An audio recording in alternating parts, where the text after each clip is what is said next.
So we have the standard MRQ. Really no secrets here, just be faster, more accurate. I like to go off the top of the ladder. I'm shooting with my top dot. I think that's a massive advantage. Engage that 100-yard target with the red dot. Then I have my one dial on the gun for those targets that were 285, 305, and 270 yards. Wrap those guys up and get in the prone. Then I'm only holding 2.3 mils with my dial at 500. So pretty easy there. Just gotta get your hits. So for this stage, I have the X-Wing bag attached to my rifle. Goal here is just to be able to use that bag on the shooting sticks and on the chair, and then I'll just throw my bipod down and engage off the rooftop. Shooting sticks aren't really the best prop to support off of, but this is part of the game. You gotta just kind of accept that wobble zone and engage those targets while you're still on steel. Hit!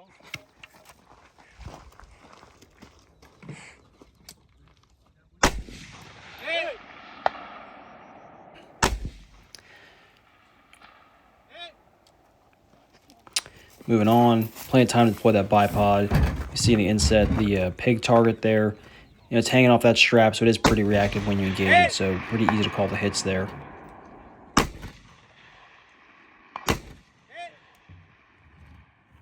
So this stage is a lot of back and forth movement, pretty elementary. One thing I changed is I used my light fill bag just to have a little bit easier time grabbing that bag, moving back and forth.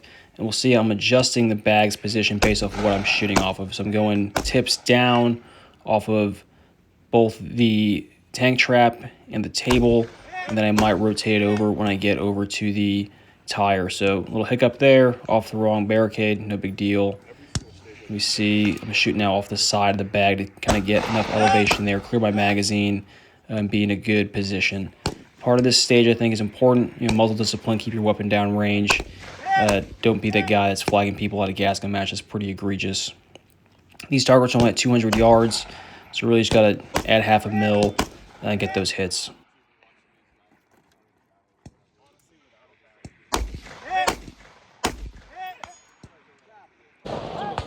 So this stage gave a lot of people a lot of frustration just to the distance. Really had no wind. You'll see here, you know, I hate the bolt lock to the rear start, and it caught me there for a little bit. You know, went to do a trigger pull and bolts to the rear. So don't do that again. But for me, my ballistic computer gave me about a whole extra mil to hold, which was what you'll see me doing here is trying to figure out, you know, what I got to do. And I end up not dialing, but doing a hold under on these targets. And I'm also doing a little offset to the left. So just accounting for spin drift. But once we get the hold down, all the shooting kind of evens out there. Not the ideal bag position on the barricade. Probably should have taken a minute just to get that really solid. But in the end, you know, it worked out okay.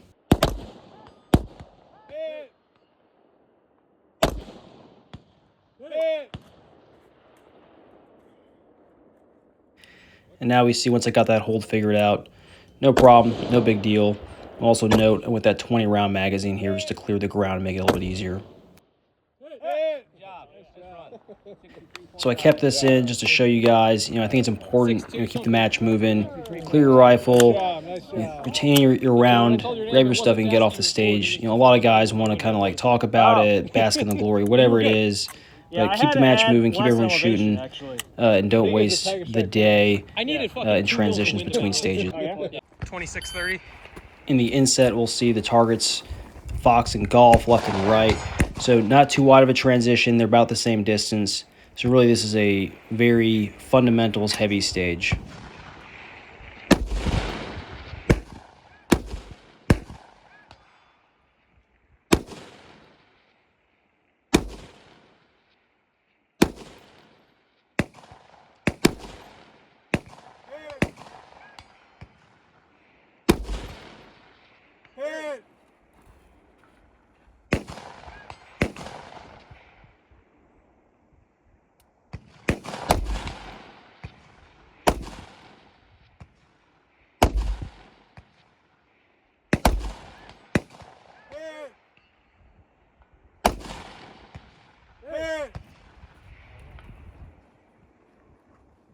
What's a Piccolo pole?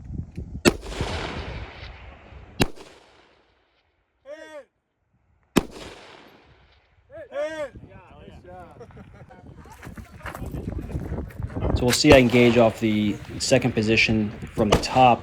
My intent was that once I shot from the wall, when I went to the tip of the tank trap, I'd be in the same kind of position because it would be equal height. So we'll see that in a moment here as I wrap up.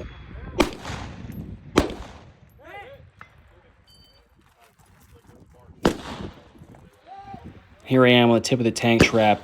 I think looking back at it, I might have tried to go to the center of the tank trap, but then again, it also is a position that can get a little tight, a little cramped with those, 3 prongs coming off. So I should have shot this a little bit more disciplined and gotten a little bit of a better position before I started engaging.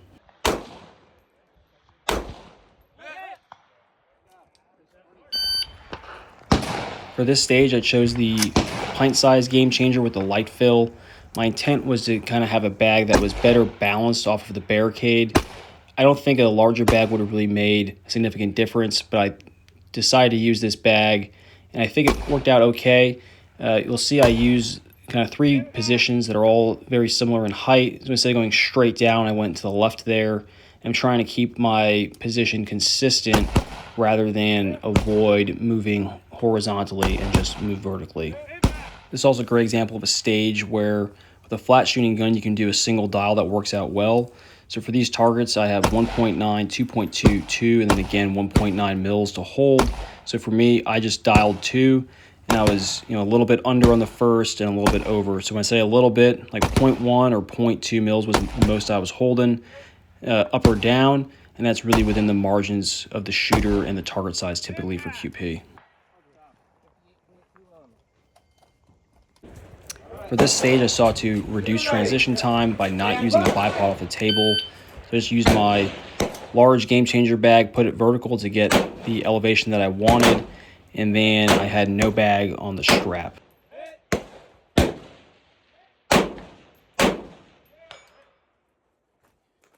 So see, come down to the strap, I'm using my support hand to kind of grab onto it. I think the flat base of the arc rail on that handguard provides enough contact with the strap to make shooting just as good as it would be if you had some kind of game changer bag attached to your rifle.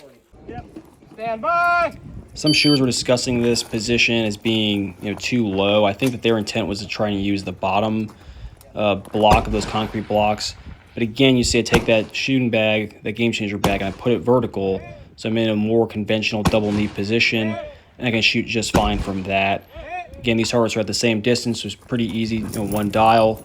And I come in here and I'm doing one knee up because I want to be as vertical as possible to get good contact with the bag and the barricade here. If it was a little bit lower, I would go double knee.